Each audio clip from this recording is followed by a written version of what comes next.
Hai teman-teman, kembali lagi di episode kedua kita di Communication Story Podcast. Dan hari ini saya akan menemani teman-teman semuanya dan berharap kita semua selalu di bawah lindungan Tuhan Yang Maha Esa ya.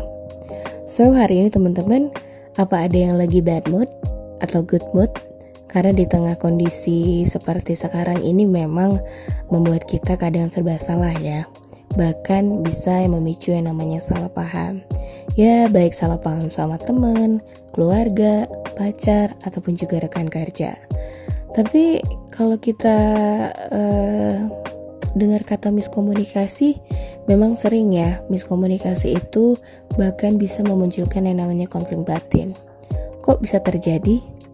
Nah, mungkin contohnya kayak gini ya. Pada saat kita bos kita menginginkan pekerjaan yang harus diselesaikan hari ini juga, ya dia mau deadline hari ini, mau cepet, tapi yang ditangkap sama oleh asistennya itu berbeda.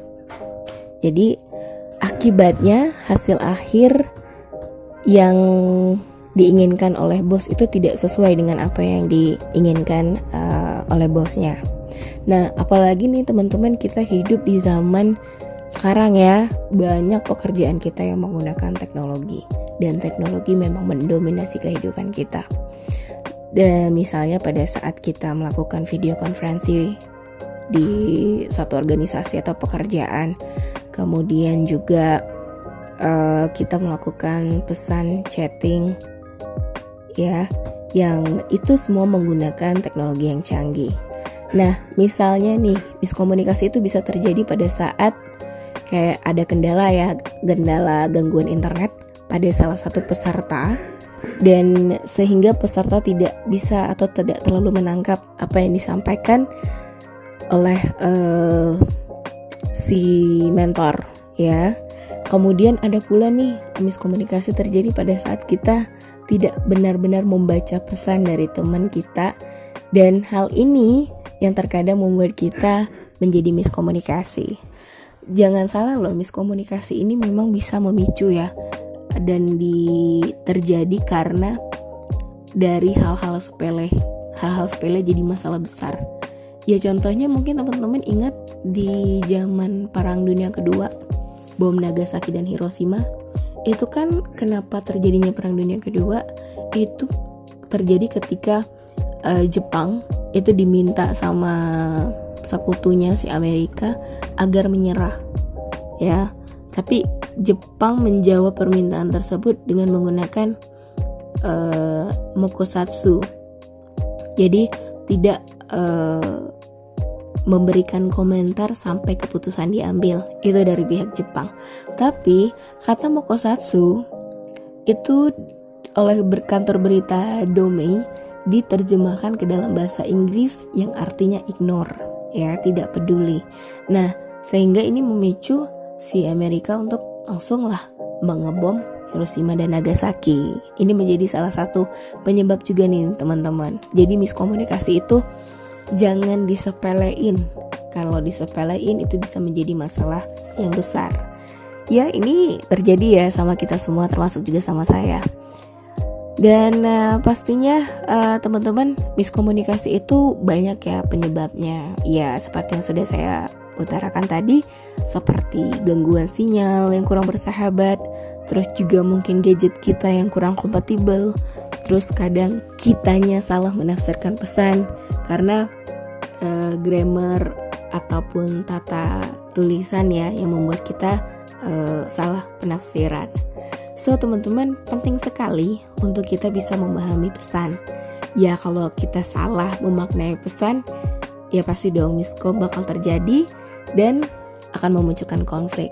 Karena memang dari beberapa penelitian sendiri, miskomunikasi itu penyebab utama konflik kemanusiaan. Seperti kasus bom tadi ya, hanya karena satu kata itu bisa terjadi deh yang namanya perang dunia. Nah, ada sih beberapa cara nih teman-teman mungkin yang teman-teman yang apalagi di saat ini dalam kondisi work from home ya, bisa sih kita atasi miskomunikasi itu. Yang pertama mungkin kita harus kalau misalnya ada teman kita yang menggunakan chattingnya, kita mungkin bisa perhatiin dulu gimana kalimat yang dikirim, atau mungkin kita ingin mengirim pesan sama teman-teman karena kita lagi nggak bisa ketemu nih karena work from home. Jadi kita bisa perhatiin dulu gimana kalimat yang akan kita kirim, ya baik itu tanda baca, hurufnya, terus kita juga harus memperhatikan tatanan kalimat ya, karena itu akan membuat kita salah tafsir kalau kita salah memberikan tatanan kalimat. Nah, yang kedua itu kalau kita lagi work from home ya, tentu harus ada keterbukaan ya teman-teman. Jadi paling enggak sama rekan kerja atau sama bos, paling tidak kita diskusi dulu nih untuk melakukan komunikasi gimana lewat dari rumah. Apa kita menggunakan chatting aja atau menggunakan video call, itu ya. Nah yang ketiga, kita bisa mencatat nih pada saat video conference sedang berlangsung, teman-teman bisa aja catat dulu. Ya makanya kalau kita menghadap video itu kan gak hanya sekedar tatap muka ya, tapi ada perlu catatan-catatan. Jadi tujuannya ini bisa kita konfirmasi ulang apa yang kita kerjakan, karena kita kan kapasitas setiap individu itu beda-beda ya. Jadi paling enggak mencatat itu perlu banget. Nah yang keempat, cara mengatasi miskomunikasi dalam keadaan work from home ini adalah kita harus melakukannya dalam keadaan yang baik atau good mood. Ya karena kadang-kala kita kan di rumah ya, ada permasalahan dengan pasangan atau anak atau sama siapa, itu kebawa nantinya emosionalnya pada saat kita akan melakukan video atau pekerjaan dengan rekan kerja. Karena ketika kita dalam keadaan bad mood, itu akan membuat kita ya, mempengaruhi diri kita bagaimana cara kita bicara sama perilaku. Jadi kalau kita udah bad mood duluan, gak enak dong dilihat ya. Kalau misalnya ini apaan sih, lagi emosi, jutek banget, sinis banget, orang lagi kerja. Jadi kan itu akan berpengaruh ke semuanya. So teman-teman, ini ya harus benar bisa mengatasi miskomunikasi, apalagi dalam keadaan work from home.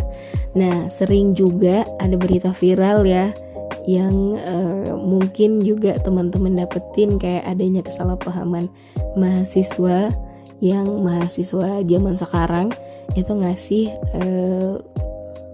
proposal atau skripsi sama dosennya.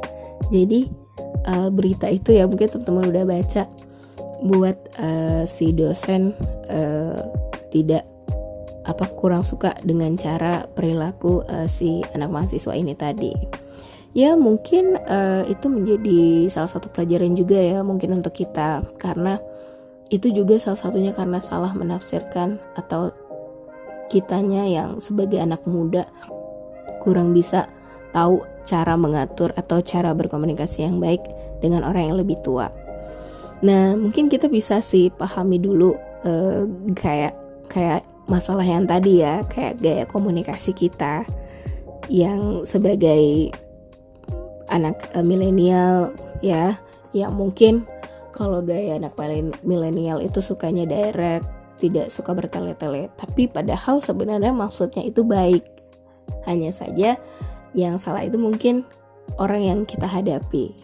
Ya teman-teman, itu bisa jadi bahasan dan tips untuk teman-teman kalau misalnya lagi work from home ya, takut banget gimana sih biar enggak ada yang namanya miskomunikasi. So, kita akan ketemu di episode berikutnya di podcast Communication Story bersama saya. Jadi teman-teman tetap semangat ya. Saya pamit, bye-bye.